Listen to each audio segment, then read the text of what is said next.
Can everyone hear me without the microphone? No? Not in the back? No? Okay, so then I will use the microphone. I'm not a microphone person.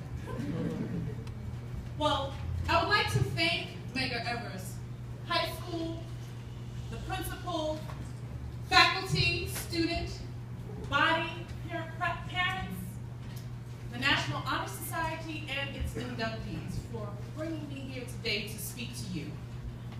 I would also like to acknowledge the women of Zeta Phi Beta Sorority Incorporated and thank them for coming out to support me today.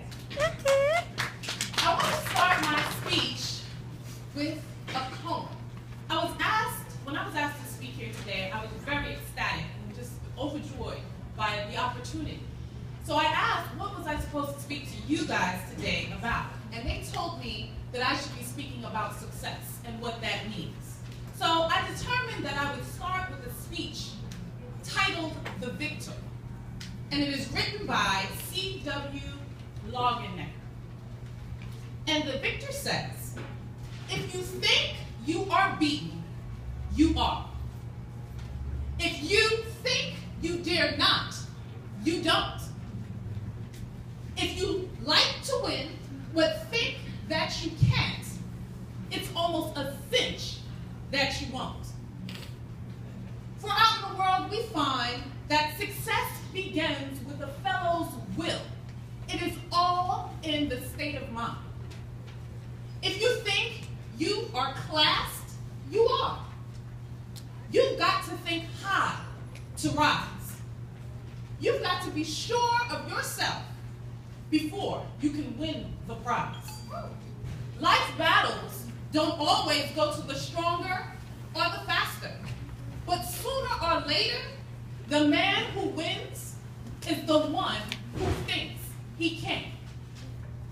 So, my question to you today is, do you think you can? Do you think you can? Hashtag, what is the state of mind? Okay? That's my question to you today. Success is not given to anyone. As minority students in 2014, you are going to have to go get it. That is your reality. But it starts with your mindset. It starts with the determination that no one person or no thing can prevent you from achieving the goals that you want to achieve. So, I ask you again, what is your state of mind? How do you think?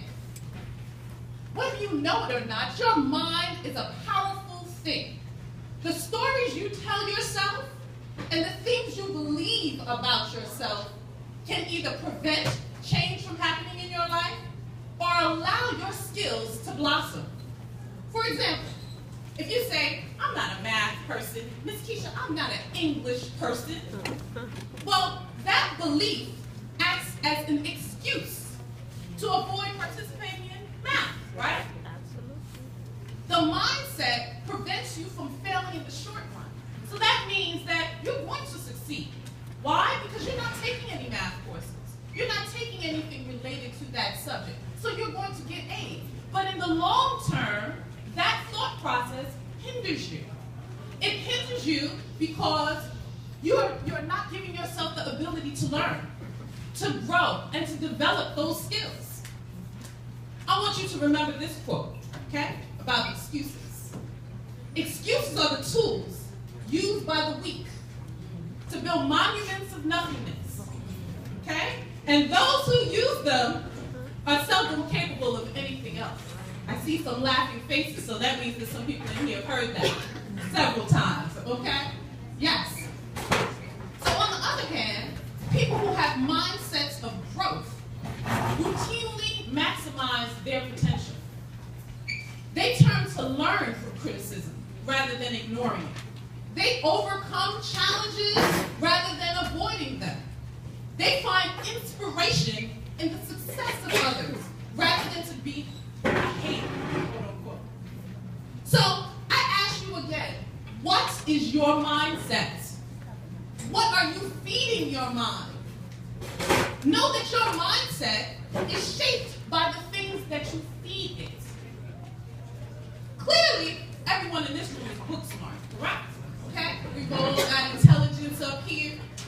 But book smarts does not make a success story. It is not book smarts alone. So my question is, what are you feeding your mind? When you close your book, do you turn on Love and Hip Hop? And that's it? Do you watch Housewives of Atlanta? How about Scandal? I know that's, yes, I know I did it there. Scandal, okay? But the question is, there's nothing wrong with those things, but what else are you feeding your mind? Do you ever turn to CNN? Do you ever read a non-fiction book? Do you pick up a newspaper? Okay? Are your minds being fed by the music that rips apart the core of our culture? Like the hot N-word by Bobby Shmurda, right? Right? How about that? How about that? Right? But what about the Anaconda video? Those visuals, is that what you're feeding your mind? Is that what you are feeding your mind? Now I tell you this, if these are the only things that your mind receives to help cultivate your success story, there's a very strong chance that you will never be successful. I will tell you the mindset of a 16-year-old girl that I knew. That 16-year-old girl is me. A Brownsville-born girl with a mindset to graduate left Brooklyn, New York to go to Smithfield, Rhode Island, the smallest state in the U.S. But she left with a mindset to get a business degree. She left with a mantra stamped in her mind from her mother, which said, F's are for free, baby. Meaning, when you get up there, if you get some F's, you come home, and you get those here for free. Okay? So, while I was at this school, or while the 16-year-old was at this school in Smithfield, Rhode Island, she was faced with discrimination, but her mindset never changed. She experienced tough teachers in a hard major, but her mindset never changed. She was still focused on graduating. She started the first Black Greek letter organization on her campus, despite campus adversity and student adversity. But her mindset for success never changed. That 16-year-old girl graduated 14 years later. I'm sorry, 4 years later, not 14. She graduated good thing y'all were listening now. See, She graduated 4 years later with a degree in business. And she graduated with a degree in business in a field that women were not truly respected in, accounting. She did not stop there, though. Her success story was not written. She determined that she wanted to go to law school. So she went to a predominantly Black law school in Houston, Texas, Thurgood Marshall School of Law, where she attained a law degree. She came back home, thinking she was bad, of course. Okay? And she stamped for the New York City bar examination. The first time, she failed. Her mindset never changed. She still wanted to be an attorney. The second time, she failed. Her mindset never changed. She still wanted to be an attorney. The third time was a charm, though. Now, some of you may think that me telling you my failures is embarrassing. But my failures did not stop me. My determination and my drive propelled me. 11 years later, you see me here before you, an accomplished lawyer, a proud wife, a wealth builder, an active participant in my community and giving back through service. Now, to me, that's success. To you, success might mean something different. So with that said, I give you 5 charges to help shape your mindset for success. I charge you to keep God first in your life. When there is nowhere else to turn, I charge you to turn to Him. Preach, Keisha. I charge you to develop your friendship circles. With people that provide you with success stories that are helpful to you.